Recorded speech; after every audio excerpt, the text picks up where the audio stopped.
ফাতেমা রাদিয়াল্লাহু তাআলা আনহার তিনজন ছেলে সন্তান ছিল। এর মধ্যে দুইজন হাসান হুসাইন, আর একজন হলেন মুহসিন। মুহসিন তিনি শিশুকালেই ইন্তেকাল করেন। হাসান হুসাইন তারা আমার নবীর কলিজার টুকরা নাতি, কলিজার টুকরা নাতি। মায়ার নবী বলেন, হাসান হুসাইনকে যে ভালোবাসলো সে যেন আমি নবীকে ভালোবাসলো। আর যারা হাসান হুসাইনকে উপর বিদ্বেষ রাখলো সে যেন আমি নবীর উপর বিদ্বেষ রাখলো। হাসান হুসাইনকে যে ভালোবাসলো আল্লাহ তাকে ভালোবাসেন। আল্লাহর নবী, রহমতের নবী একদিন চাদর দিয়া নিজে এবং পরিবারের সবকে চাদর দিয়ে ডাকলেন। হাসান হুসাইন আসলেন, তাদেরকেও চাদরের ভিতরে ঢুকাইলেন। কলিজার টুকরা মেয়ে ফাতেমা আসলেন, চাদরের ভিতরে ঢুকাইলেন। আলী আসলেন, চাদরের ভিতরে ঢুকাইলেন। নবী তার সমস্ত পরিবারকে চাদরের ভিতরে ঢুকায়া বলতেছেন, এরাই হলো আমার আহলে বায়াত। ভাইরা বন্ধুরা, এত মায়া, এত মায়া, এত মায়া হাসান হুসাইনের উপর। আমার নবী, রহমতের নবী, মায়ার নবী এত ভালোবাসতেন নবীজি। ভাইরা বন্ধুরা, আল্লাহর নবী, রহমতের নবী মসজিদে নববীর মিম্বরে খুতবা দিচ্ছেন সাহাবায়ে কেরামদেরকে সামনে নিয়ে। ওই অবস্থায় হুসাইন মসজিদে নববীর মিম্বর, মসজিদে নববীর দরজার সামনে হাসান হুসাইন তারা আসলেন। নবী কিন্তু মিম্বরে সাহাবায়ে কেরামদেরকে সামনে নিয়ে তিনি দ্বীনের আলোচনা করতেছেন, খুতবা দিচ্ছেন। যেই মাত্র আমার নবী, মায়ার নবীর নজর হাসান হুসাইনের উপরে পড়ল, আল্লাহর নবী খুতবা বন্ধ করে মিম্বর থেকে নেমে সোজা গেইটের পাশে যাইয়া প্রিয় দুই নাতিকে বুকে জড়ায়া চুমা খাইতে লাগলেন। মসজিদ ভরপুর সাহাবায়ে কেরাম তারা দেখলেন এই হাসান হুসাইন আমার নবী কতটা মায়ার, কতটা মায়ার।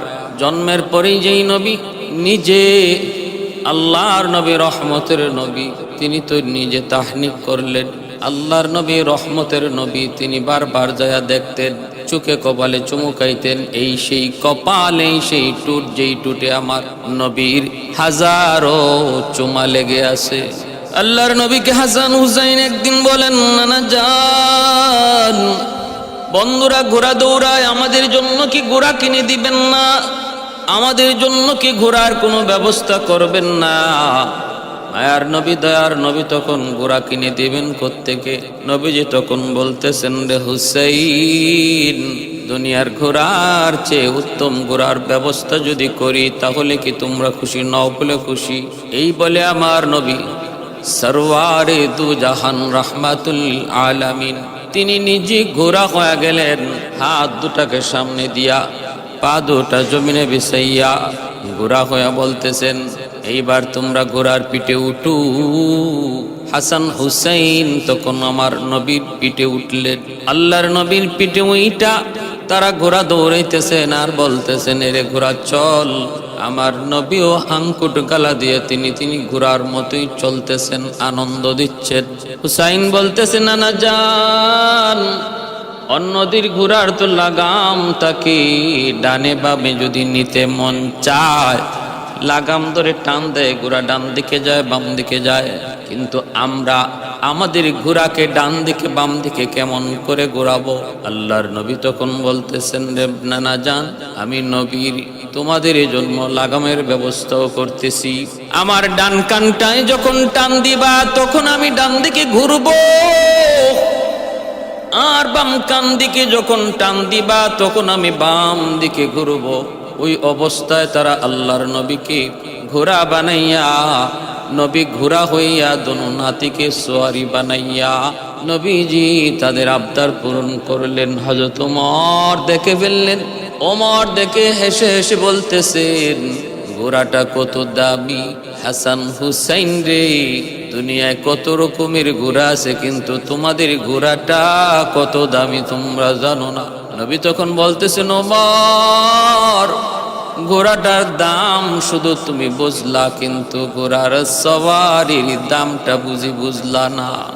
এ আমার ভাই বন্ধুরা, আল্লাহর নবী রহমতের নবী মায়ার নবীকে একদিন হুসাইন বলতেছেন, নানা জান বলুন তো দেখি কে সবচেয়ে বড়, আপনি বড় না আমি বড়? আল্লাহর নবী রহমতের নবী বলেন, নানা ভাই আমি বড় না তুমি বড়, তুমি বলো, তুমি বলো দেখি একটু, তুমি বলো। হযরত হুসাইন বলেন, নানা জান আমি যদি বলি তাহলে বলবো আমি আপনার চেয়ে বড়, আমি আপনার চেয়ে বড়। আল্লাহর নবী অবাক হয়ে বললেন, হুসাইন কেমন করে তুমি আমার চেয়ে বড়, একটু বলবা কি? এইবার হুসাইন বলতেছেন, নানা জান আমি কেমন করে বলবো, সেটা কি বলবো? কয় বলো। এক নম্বর কথা হলো, বলুন তো আপনি দেখি, বলুন আপনি দেখি আপনার বাবার নাম কি আর আমার বাবার নাম কি? আমার বাবার নাম কি আপনি জানেন? বলে জানি। কে?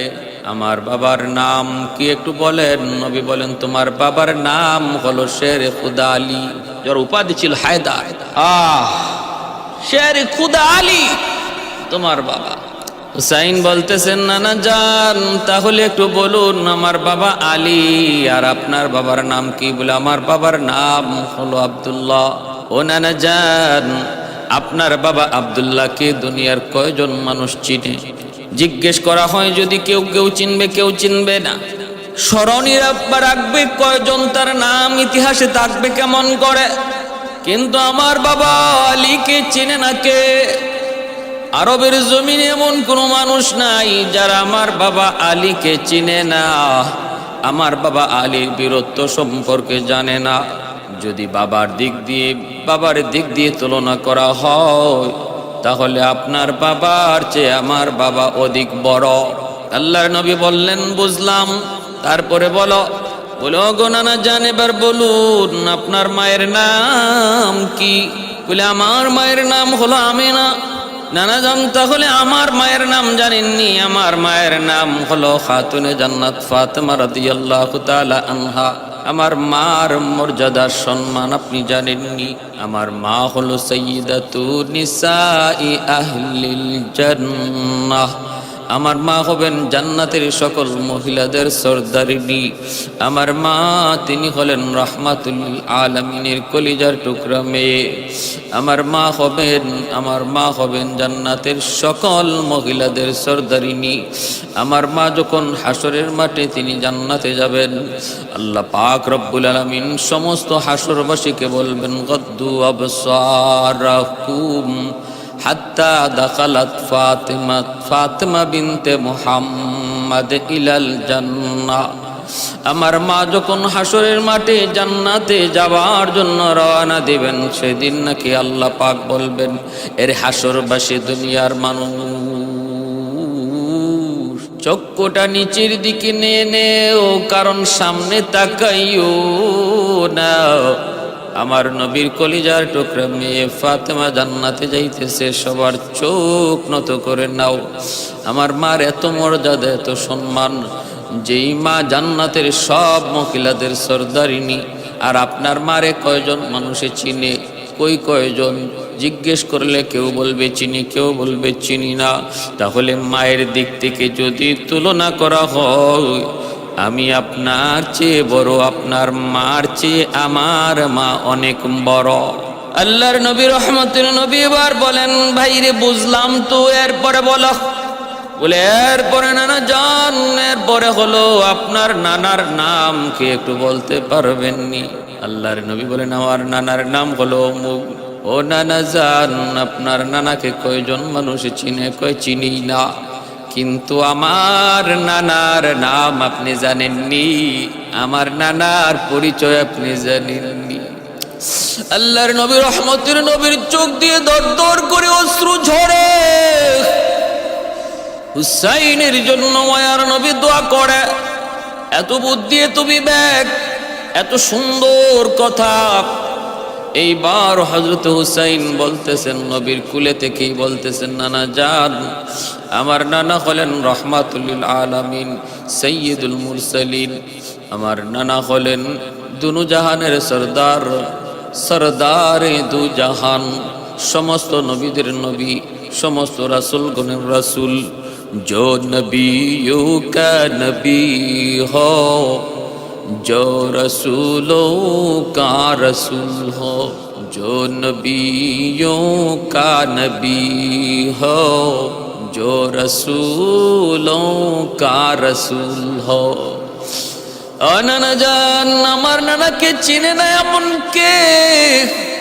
শুধুমাত্র এই যুগের মানুষেরা চেনে না এমন না, আমার নানার জন্মের আগ থেকে আমার নানাকে সবাই চিনত। কারণ আমার নানার গল্প আল্লাহ পাক তাওরাত কিতাবে করছেন, ইনজিল কিতাবে করছেন, জাবুর কিতাবে করছেন, আসমানি সমস্ত সহিফা এর ভিতরেও তিনি করছেন। সমস্ত নবীদের কাছে আমার নানা জানের খবর আল্লাহ পাঠাইছেন। অতএব নানার দিক দিয়ে যদি বিবেচনা করা হয়, আপনার নানার চেয়ে আমার নানা অনেক বড়। এবার নানা আপনি বলুন কোন দিক দিয়ে আপনি শ্রেষ্ঠ? কোনো দিক দিয়েই তো না, সর্বদিক দিয়ে আমি হলাম আপনার চেয়ে বড়। সুবহানাল্লাহ। हैदर तेरा नाम से इस्लाम रहेगा, हैदर तेरा नाम से इस्लाम रहेगा, दुनिया की सदाकत में तेरा नाम, दुनिया की शजाअत में तेरा नाम रहेगा, दुनिया की शजाअत में तेरा नाम रहेगा। उस्मान तेरा नाम से इस्लाम रहेगा, दुनिया की सखावत में तेरा नाम रहेगा, दुनिया की सखावत में तेरा नाम रहेगा। फारूक तेरा नाम से इस्लाम रहेगा, दुनिया की अदालत में तेरा नाम रहेगा, दुनिया की अदालत में तेरा नाम रहेगा। सिद्दीक तेरा नाम से इस्लाम रहेगा, दुनिया की सदाकत में तेरा नाम रहेगा। मेरा बंधुरा अल्लाहर नबी गाले चुमा खाइतेছেন, কপালে চুমা খাইতেছেন। মায়ার নবী কপালে চুমা খায় বলতেছেন, নানা জান আমি আমার বুঝ হয়ে গেছে, আমি মেনে নিলাম তুমি শ্রেষ্ঠ, তুমি আমার চেয়ে বড়, তুমি আমার চেয়ে বড়। আল্লাহর নবী রহমতের নবী, মায়ার নবী, দয়ার নবী এতটা ভালোবাসতেন, এতটা মহব্বত করতেন। একবার জিব্রাইল আমিন আল্লাহর নবীর সামনে মসজিদে নববীতে বসা, ওই অবস্থায় জিব্রাইল আমিন আল্লাহর নবীর কাছে বসা, বড় পেরেশান। নবী দেখতেছেন জিব্রাইল বড় পেরেশান। আল্লাহর নবী রহমতের নবী হঠাৎ করে তিনি দেখেন দরজার সামনে তিনজন বালক, একজন হলেন আমার নবীর এক ছোট্ট পুত্র, আরেক হলো হাসান হুসাইন। ওই অবস্থায় জিব্রাইল আমিনকে নবী জিজ্ঞেস করেন, রে জিব্রাইল এত পেরেশানি লাগে কেন, এত চিন্তিত কেন, কারণ কি? জিব্রাইল বলেন, নবী গো যত পরীক্ষা দিয়েছেন আজকের পরীক্ষাটা আপনার জন্য অনেক কঠিন, সবগুলা পরীক্ষা আপনি পাস করেছেন, তবে আজকের পরীক্ষাটা আপনার জন্য বড় কঠিন। জানি না গো নবী কি হবে। আল্লাহর নবী বললেন, কি তুমি পরীক্ষা নিতে চাও? আমার আল্লাহ কি পরীক্ষা চান একটু বলেন। জিব্রাইল আমিন বলতেছেন, নবী গো তিনটা বালক আপনার সামনে এসেছে, আল্লাহ তিনজনের ভিতর থেকে একজনকে এই মুহূর্তে চান, এই বয়সে চান। এবার আপনি কাকে দিবেন একটু বলেন, কাকে দিবেন আপনি বলেন, নিজের সন্তান দিবেন নাকি নাতি দিবেন? আমার নবী রহমতের নবী বুঝতে পারলেন, দুনিয়ার যতগুলা পরীক্ষা নবী দিয়েছেন এর মধ্যে সবচেয়ে বড় কঠিন পরীক্ষা এখন নবীর সামনে হাজির। আল্লাহর নবী এইবার তিনজনকে বুকে জড়ায় নিলেন, আর নবী জানতেছেন তিনজনের একজন চলে যাবেন। আল্লাহর নবী সন্তানের মায়া, কেমন করে তিনি সন্তানের মায়া বলবেন, আবার কেমন করে নাতিদের মায়া বলবেন? নবী চিন্তায় পড়ে গেলেন, কঠিন পরীক্ষায় নবী পড়ে গেলেন। ওই অবস্থায় আল্লাহর নবীর তিনাই হাসানের দিকে তাকান, হঠাৎ করে নবীর চোখ দিয়ে পানি অশ্রু আসলো। নবী ভাবতেছেন হাসানের কথা বলবো, কয় না না, কোনোভাবেই আমি নবী হাসানের কথা বলতে পারবো না, হুসাইনের কথা বলবো। কয় না, দুইজনের একজনের কথাও বলতে পারবো না, কারণ যদি দুজনের একজনকে আমি বলি, দুই ভাইয়ের এক ভাইকে যদি আল্লাহ নিয়ে যায়, আরেক ভাই একা হয়ে যাবে। হাসান হুসাইন তো আমার কলিজার টুকরা, হাসান হুসাইনের কোনো একজনকে যদি আমি দিয়ে দেই, আমি যদি অনুমতি দিয়ে দিই, আমার ফাতেমা কলিজা সইবে না। আমার ফাতেমা যদি সইতে না পারে, আমি নবীও সইতে পারবো না। আমার ফাতেমার কলিজায় আমি আঘাত দিতে পারবো না। দুই ভাইয়ের এক ভাই একা হয়ে যাবে না। আমার তো সন্তানই নাই, কোনো সন্তান বাঁচে না। এই সন্তানটা অল্প বয়সের, আর তো তার কোনো ভাই নাই। মায়ার নবী, রহমতের নবী নিজের সন্তানের দিকে তাকায়া নিজের মনটাকে শক্ত কইরা জিব্রাইলকে বলতেছেন, রে জিব্রাইল, হাসান হুসাইনকে আমি দিতে পারবো না। আমার আল্লাহকে বলো আমার সন্তান যেন আল্লাহ নিয়ে যায়। এইভাবে মায়ার নবী, দয়ার নবীর সন্তানগুলো আল্লাহ পাক একে একে অল্প বয়সে নিয়ে গেলেন। এর পিছনে আল্লাহ পাকের বহুত বড় হিকমত রয়েছে। অন্য কোনো দিন আমি আপনাদেরকে সেই হিকমতের কথাগুলি শোনাবো।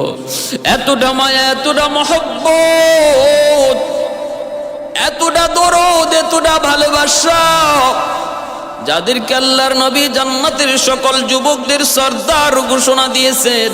জান্নাতের সকল যুবকদের সর্দার হবে আমার নাতি হাসান আর হুসাইন।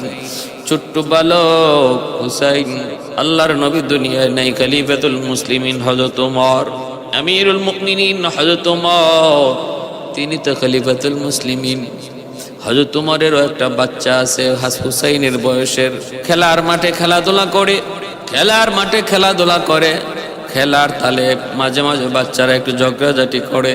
বাদশার ছেলের সাথে হযরত ইমাম হুসাইনের একটু ঝগড়া হলো। বাদশা মানে কে? কয় হযরত ওমর। ওনার ছেলের সাথে হযরত হুসাইন রাদিয়াল্লাহু তাআলা আনহু খেলার মাঠে একটু মনোমালিন্য হলো।